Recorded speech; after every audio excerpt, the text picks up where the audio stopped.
Imagine this, you're the 294th best recruit of all time, a 5-star player, and someone who went to the best high school in the country.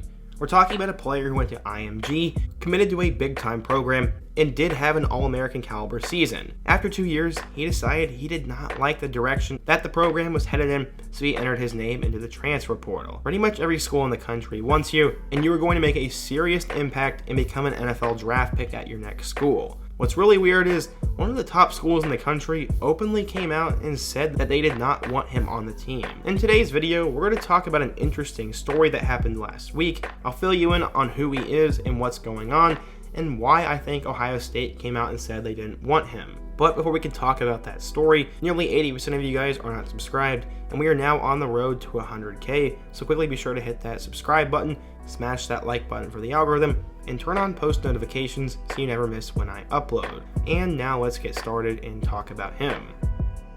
So you're probably wondering who the subject of today's video is, and it is none other than Eli or Elias Ricks. He was a 5-star player in the class of 2020, and you could argue is one of the top transfers in the portal, or at least he was the top transfer until Quinn Ewers entered. But who is Ricks? Well, he was a freshman All-American for LSU, but in 2021, he would injure his shoulder and that would require surgery, cutting his sophomore season short. When he was a freshman in 2020, he was one of the few bright spots. Going into the year, they were expected to once again be an SEC West or a title contender after that 2019 team, but LSU ended up going 5-5.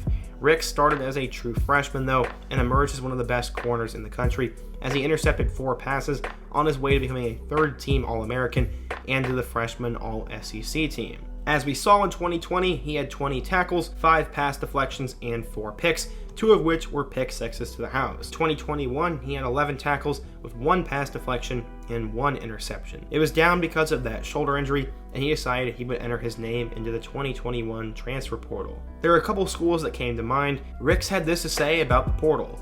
Once Coach O left, I knew it was going to be hard to play for a new head coach that I wasn't already familiar with. It's going to be my 3rd defense in 3 years there as well, as Dave Aranda was my lead recruiter out of high school, and he left LSU for Baylor my first week on campus. Now with Coach O leaving, I just felt like it was the move for me to make. He obviously got plenty of attention from big-time programs, and schools such as Alabama, Georgia, Ohio State, and USC all went after him, but he is in no rush to figure out what he was doing. He said, quote, I don't have any visits set yet, but I would like to take a few if I can. The biggest factors for me is finding a comfortable fit with the coaching staff, place that I can win at, and a place where they know what my goals and aspirations are. I want to be one and done, so I'm looking to make an immediate impact wherever I go. For a while, he was linked to Ohio State, but then we found out some news about that.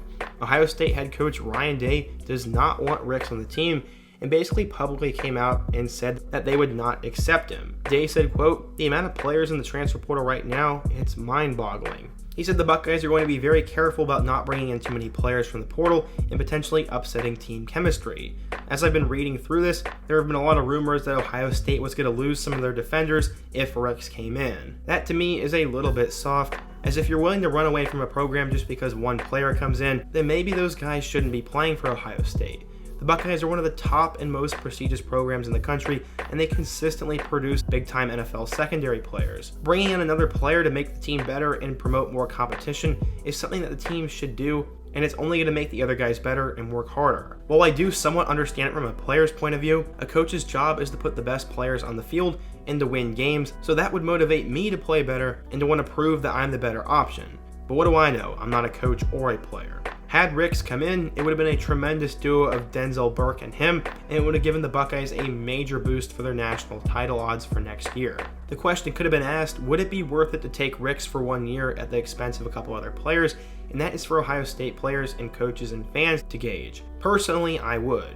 Ricks is likely going to be a first-round pick, and so what, maybe you lose 2 freshmen. Maybe those freshmen could blossom into stars, but Ricks is already a guaranteed contributor and someone who could really help their season next year. Now, I think it'll honestly come down to Alabama, Georgia, USC, and maybe even Baylor because of Aranda, but I'm very curious to watch how Ricks' recruitment's going to play out and where he is going to go. I found it pretty crazy, though, that Ryan Day publicly said that they didn't really want him, and I wonder if more coaches are going to do that. It's wild that arguably the best transfer in the country wasn't really wanted by Ohio State, but I can see both points of view.